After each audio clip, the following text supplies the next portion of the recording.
온 땅 사람이 대성통곡하며 모든 인민이 앞서 건너가매 왕도 기드론 시내를 건너가니 건너간 모든 백성이 광야 길로 향하니라. 사독과 그와 함께한 모든 레위 사람이 하나님의 언약궤를 메어다가 내려놓고 아비아달도 올라와서 모든 백성이 성에서 나오기를 기다리더니 왕이 사독에게 이르되 하나님의 궤를 성으로 도로 메어가라. 만일 내가 여호와 앞에서 은혜를 얻으면 도로 나를 인도하사 내게 그 궤와 그 계신대를 보이시리라. 그러나 저가 말씀하시기를 내가 너를 기뻐하지 아니한다 하시면 종이 여기 있사오니 선이 여기시는 대로 내게 행하시옵소 하리라. 아멘. 자리에 앉으시겠습니다. 시편 62편은 나중에 또 이렇게 알려드리도록 하겠습니다.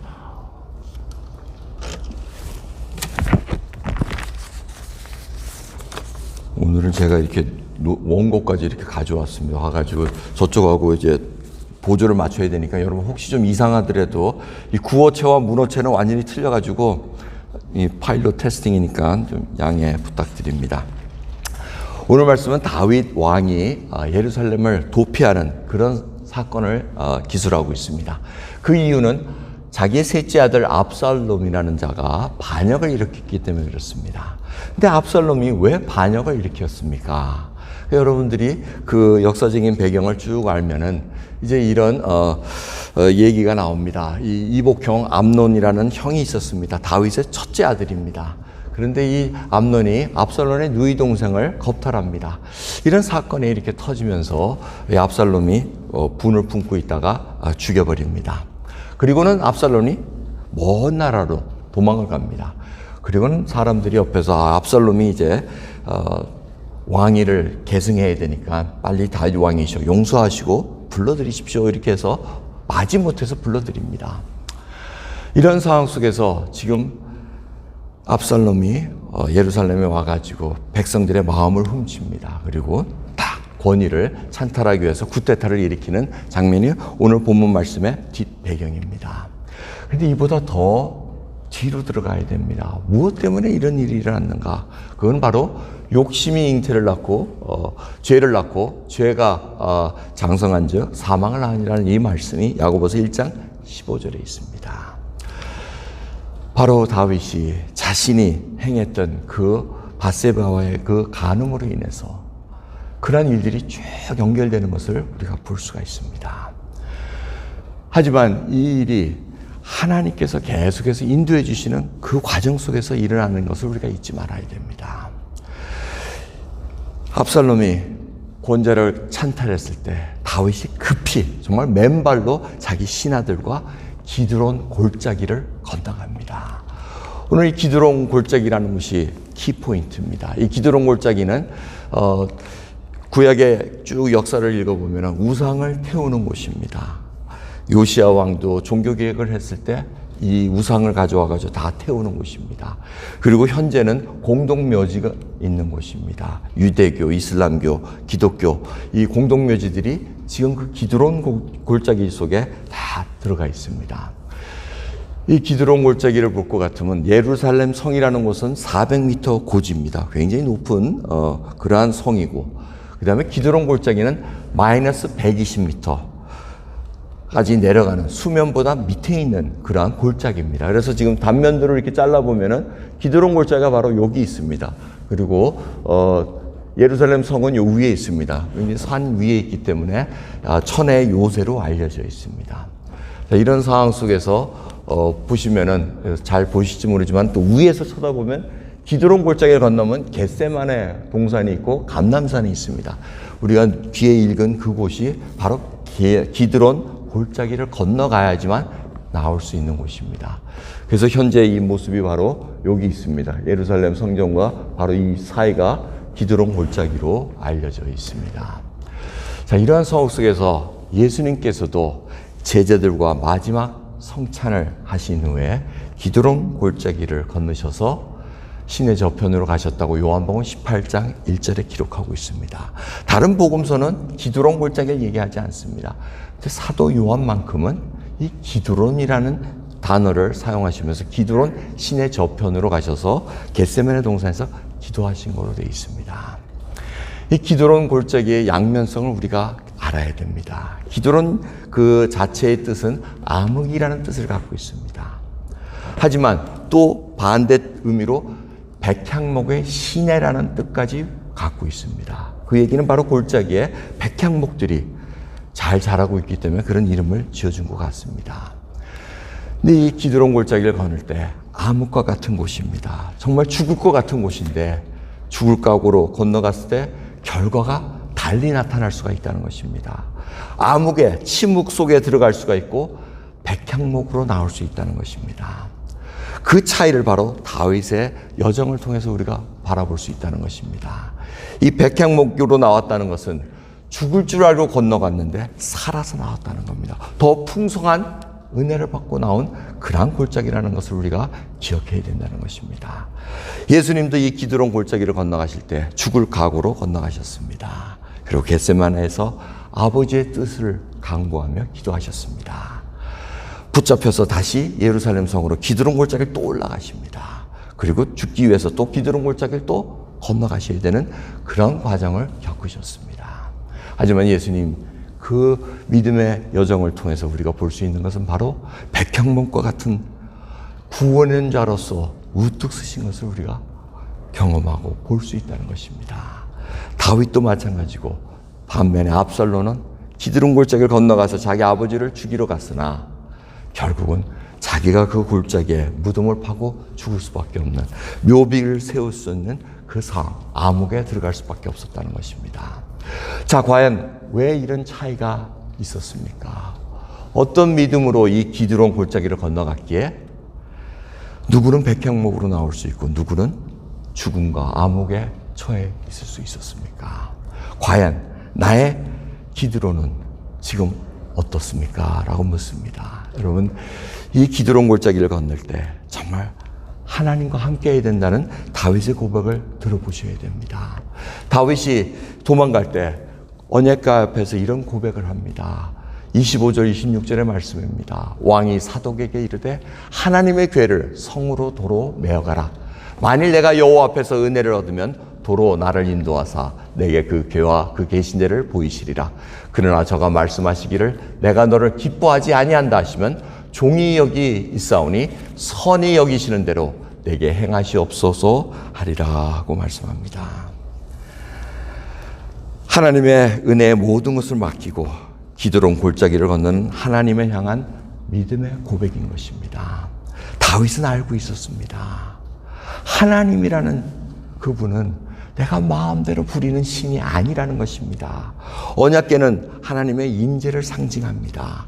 그래서 제사장들이 왕이 움직이니까 하나님도 같이 움직여야죠 하고 언약궤를 가져온 것입니다.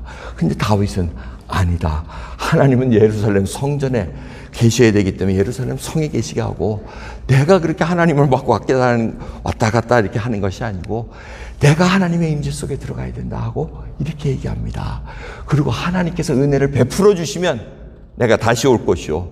만약 하나님께서 나를 과거에 지었던 그 죄값으로 인해서 기쁘게 보지 않는다면 내가 그냥 주님 당하겠나이다 라는 그 고백을 하겠다는 것입니다. 이것이 바로 기드론을 건너가기 전에 다윗의 고백이었다는 것입니다. 그러기에 시편 62편 이 말씀, 나의 영혼이 잠잠히 하나님만 바라며 나의 구원이 그에게서 나는도다 라는 이 시편 62편이 바로 다윗이 기드론 골짜기를 건너갈 때마다 하나님을 향한 믿음의 고백이라는 것을 여러분 기억하시기 바랍니다. 이 기드론 골짜기는 나로서는 어찌할 수 없는 상황입니다. 너무나 힘든 상황이고 내 힘으로는 어찌할 수 없는 그런 상황 속에서 하나님께 드리는 고백입니다. 주님, 내 앞에 이 기드론 골짜기가 있나이다. 근데 그 기드론 골짜기에서 해야 될 일은 오직 잠잠히 하나님만 바라봐야 된다는 것입니다. 이 잠잠이라는 뜻은 침묵하라는 얘기입니다. 말을 많이 해가지고 자기 생각을 복잡하게 하는 것이 아니고 분주한 일상 속에서 하나님을 띄워놓고 그냥 살아가는 것이 아니라 주님과 맞이할 수 있는 그 시간을 갖는다는 것입니다. 여러분, 지난 한 주간 주님과 얼마나 조용한 시간을 가지셨습니까? 여러분 앞에 기도로는 그 골짜기는 없으십니까? 여러 번 걷는데도 계속해서 흑암 속이고 죽음과 같은 그러한 경험을 하신다면 오직 잠잠히 하나님만 바라보셔야 될 것입니다. 제가 오늘 잠잠히 하지를 못했습니다. 그러니까 이 생각이 복잡한 거예요. 이 생각이 복잡한 거예요. 지금 뭐 이 트랜슬레이션 하려고 파일하고 이거 유민이가 혹시 잘못하면 어떻게 하나 이 고민도 있고 뭐 여러 가지 상황 속에서 찬양을 인도하다 보니까 헷갈려 버리잖아요. 여러분들 경험하시잖아요.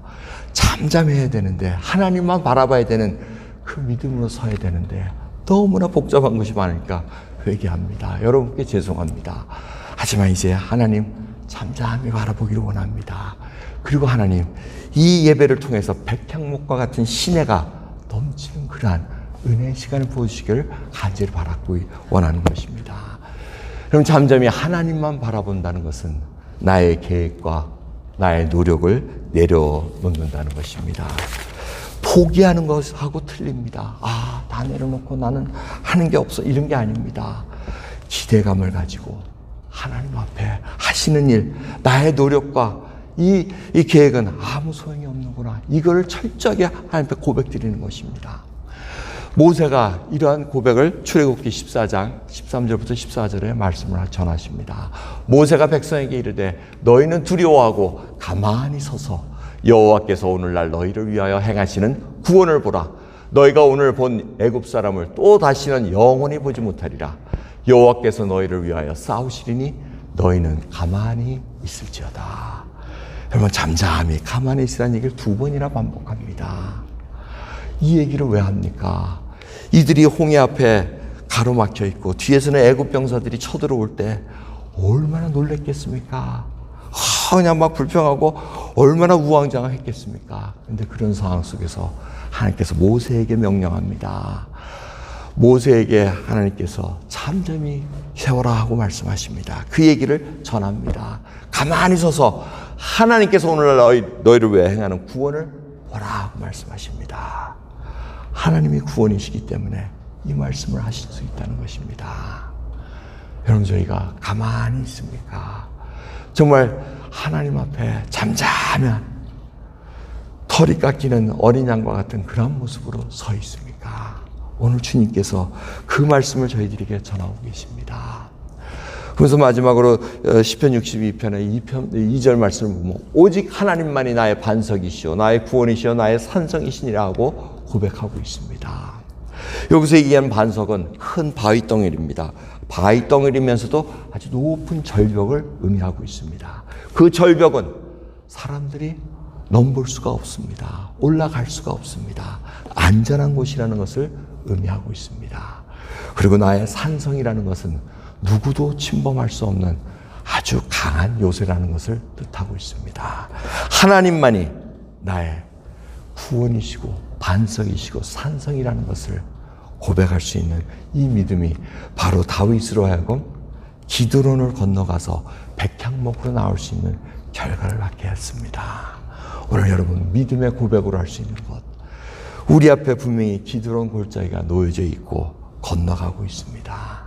그런데 그 끝을 찬양으로 마칠 수 있느냐 아니면 낭패자로 끝날 수 있느냐, 그것은 바로 저희들의 믿음의 고백이 있다는 것입니다. 그럼 오늘 이 시간 사랑하는 뉴라이프 한인교회 성도 여러분, 진정 하나님만이 나의 구원이시오 나의 반성이시고 나의 산성이라고 고백하실 수 있으십니까?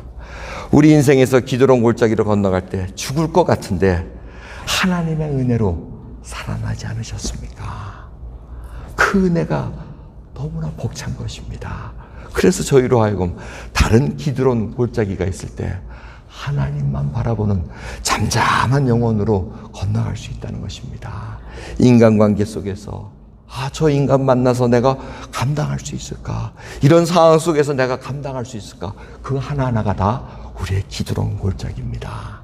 그런데 오늘 잠잠할 때 하나님 앞에 백향목의 그 시냇가로만 연결해 주시는 그 하나님으로 만날 수 있는 은혜가 있다는 것입니다. 기드론 골짜기를 건너가실 때 이 정도쯤이야 내 힘으로 할 수 있지, 이 정도쯤이야 내 능력으로 넘어갈 수 있지 하고 생각할 때 그것은 바로 암흑으로 떨어질 수밖에 없는 결과를 낳는다는 것입니다. 오늘 하나님 앞에 정말 이 기드론 골짜기를 어떻게 건너가야 되는가 모르는 지혜가 있으신 분은 하나님께 잠잠히 여쭈시기 바랍니다. 하나님께서 알려주십니다. 기도하겠습니다.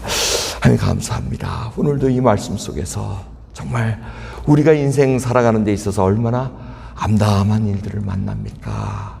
인간의 배신, 하나님께서 우리가 과거에 지은 잉태했던 욕심 때문에 지금 우리가 당하고 있는 일들이 얼마나 많이 있습니까? 주님, 그 일을 건널 때마다 주님 잠잠하게 하나님만 바라보게 하옵소서.